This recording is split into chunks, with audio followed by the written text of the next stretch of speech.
Christmas में अगर हमने प्लम केक नहीं बनाया तो क्या ही फायदा। तो हेलो दोस्तों, आज मैं जो रेसिपी आपके साथ शेयर करने जा रही हूँ वो है प्लम केक की रेसिपी। तो मैंने यहाँ पर इसे बिना अंडे के बनाकर तैयार किया है और बिना अंडे के भी ये जो केक है ना एकदम सॉफ्ट और मॉइस्ट बनकर तैयार हुआ है। अगर आप सारे इंग्रेडिएंट्स एकदम परफेक्ट मेजरमेंट से ऐड करेंगे ना तो पहली बार में ही आपका भी केक इसी तरीके से सॉफ्ट और मॉइस्ट बनकर तैयार होगा। तो चलिए प्लम केक बनाना स्टार्ट करते हैं। तो यहाँ पर मैंने हाफ बोल भरकर मिक्स बेरीज ले लिए हैं। ये आपको मार्केट में बहुत ही आसानी से मिल जाएंगे।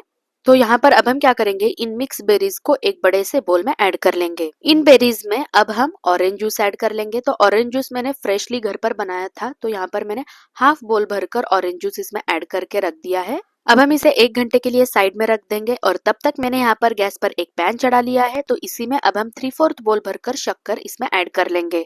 तो ये देखिए यहाँ पर मैंने 3/4 बोल शक्कर इसमें ऐड कर लिया है। अगर आप कम स्वीट केक खाना पसंद करते हैं तो शक्कर की क्वांटिटी आप आपके हिसाब से कम ज्यादा कर सकते हैं। यहाँ पर हमें इसमें बिल्कुल भी एक बूंद भी पानी का इस्तेमाल नहीं करना है, बिना पानी के ही हमें शक्कर को मेल्ट होने देना है। अब थोड़ी देर बाद आप यहाँ पर देख सकते हैं शक्कर मेल्ट होना स्टार्ट हो चुका है। तो अब हम क्या करेंगे, गैस को मीडियम टू लो फ्लेम पर रखते हुए इसे पूरी तरीके से मेल्ट होने देंगे।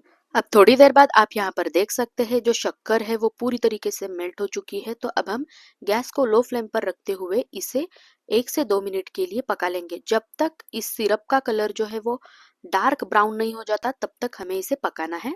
अब बस कुछ ही मिनटों के बाद आप यहाँ पर देख सकते हैं जो शुगर सिरप का कलर है वो पूरी तरीके से ब्राउन हो चुका है। तो अब हम इसी में हाफ बोल भरकर पानी ऐड कर लेंगे और पानी ऐड करने के बाद फिर से अब हम इस सिरप को बस 1 मिनट के लिए पका लेंगे। तो ये देखिए यहाँ पर आप देख सकते हैं एकदम परफेक्ट तरीके से जो कैरमलाइज्ड शुगर है ना वो बनकर तैयार हो चुका है। अब हम इसे पूरी तरीके से ठंडा होने के लिए साइड में रख देंगे। अब दूसरी साइड मैंने यहाँ पर एक बड़ा सा बोल ले लिया है। तो इसी में अब हम हाफ बोल भरकर ऑयल ऐड कर लेंगे। यहाँ पर हमें मूंगफली या सरसों के ऑयल का इस्तेमाल बिल्कुल भी नहीं करना है।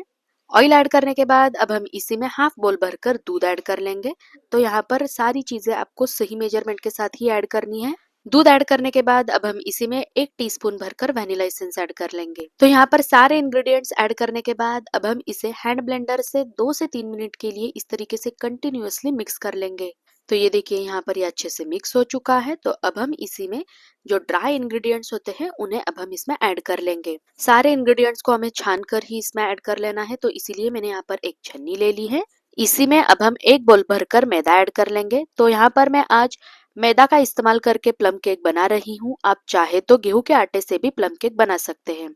मैदा ऐड करने के बाद अब हम इसी में 2 टेबलस्पून भरकर मिल्क पाउडर ऐड कर लेंगे। मिल्क पाउडर ऐड करने से केक में एक रिचनेस आती है। तो इसीलिए आप भी एक बार केक बनाते समय इस मिल्क पाउडर को जरूर ऐड करके देखिए, आपको इसमें से जो डिफरेंस है वो तुरंत पता चल जाएगा। तो ये देखिए बस कुछ ही मिनटों में मैंने यहाँ पर सारे ड्राई इंग्रेडिएंट्स को इस तरीके से छान लिया है। सारे ड्राई इंग्रेडिएंट्स को छानने के बाद हमने जो ऑरेंज जूस में बेरीज को सोक करके रखा था ना, उस सारे मिक्सचर को अब हम इसमें ऐड कर लेंगे। इसे ऐड करने के बाद जो हमने कैरमलाइज्ड शुगर बनाई थी उस सारे शुगर सिरप को भी अब हम इसमें ऐड कर लेंगे।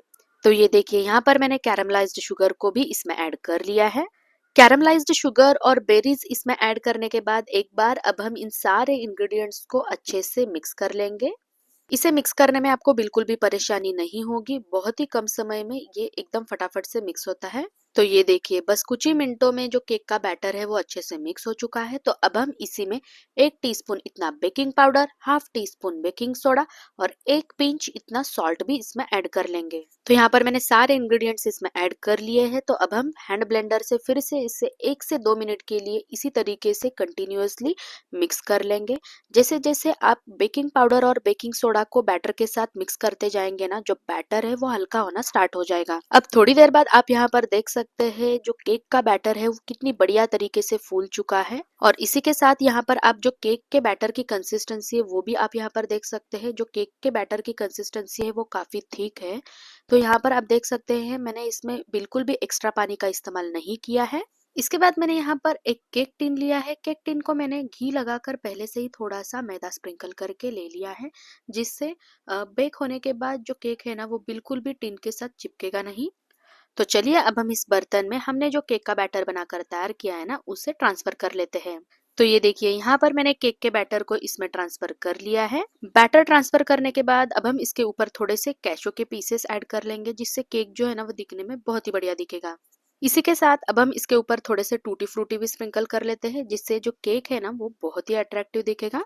तो ये देखिए यहाँ पर मैंने कलर वाली टूटी फ्रूटीज इसमें ऐड कर ली है।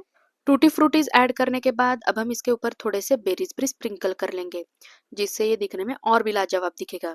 तो यहाँ पर अब आप देख सकते हैं जो केक है वो बेक होने के लिए तैयार हो चुका है। अब दूसरी साइड मैंने यहाँ पर केक को बेक करने के लिए कढ़ाई को पहले से ही 3 से 4 मिनट के लिए प्रीहीट करके ले लिया था। तो चलिए अब हम इसमें जो केक का बैटर है उसे यहाँ पर रख देते हैं और इसे ढककर 30 मिनट के लिए बेक करने के लिए छोड़ देंगे। तो यहाँ पर मुझे केक को बेक करते हुए 30 मिनट हो चुके हैं। तो ये देखिए यहाँ पर जो केक है वो बहुत ही बढ़िया तरीके से बेक हो चुका है। तो चलिए अब हम इसे निकाल लेते हैं। अब थोड़ी देर बाद हमने जो बेक करके केक रखा था वो पूरी तरीके से ठंडा हो चुका है। तो चलिए अब हम इसे डीमोल्ड कर लेते हैं। तो ये देखिए यहाँ पर आप देख सकते हैं कितने परफेक्ट तरीके से जो केक है वो डीमोल्ड हो चुका है। यहाँ पर मैं आपको दिखा देती हूँ कि हमने जो केक बनाया ना वो कितना सॉफ्ट बना है। यहाँ पर मैं इस तरीके से इसे प्रेस कर रही हूँ तो आप यहाँ पर देख सकते हैं ये फिर से बाउंस बैक कर रहा है। इसी से आपको पता चलेगा कि जो केक है वो कितना सॉफ्ट बना है। तो इस क्रिसमस पर आप भी एक बार मेरे तरीके से ये प्लम केक घर पर जरूर बनाकर देखिए। ये बाहर से भी बढ़िया घर पर ही बनकर तैयार होगा। और अगर आप सारे इंग्रेडिएंट्स एकदम परफेक्ट मेजरमेंट के साथ ऐड करेंगे ना तो आपका भी प्लम केक पहली बार में ही इतना सॉफ्ट और मॉइस्ट बनकर तैयार होगा। और खाने वाले यकीन ही नहीं कर पाएंगे कि आपने इसे घर पर ही बनाकर तैयार किया है। ये खाने में इतना टेस्टी लगता है। तो आप भी इस क्रिसमस पर एक बार मेरे तरीके से ये प्लम केक घर पर जरूर बनाकर देखिए। और अगर आपको ये मेरी रेसिपी अच्छी लगे तो लाइक शेयर सब्सक्राइब जरूर कीजिए। बाय।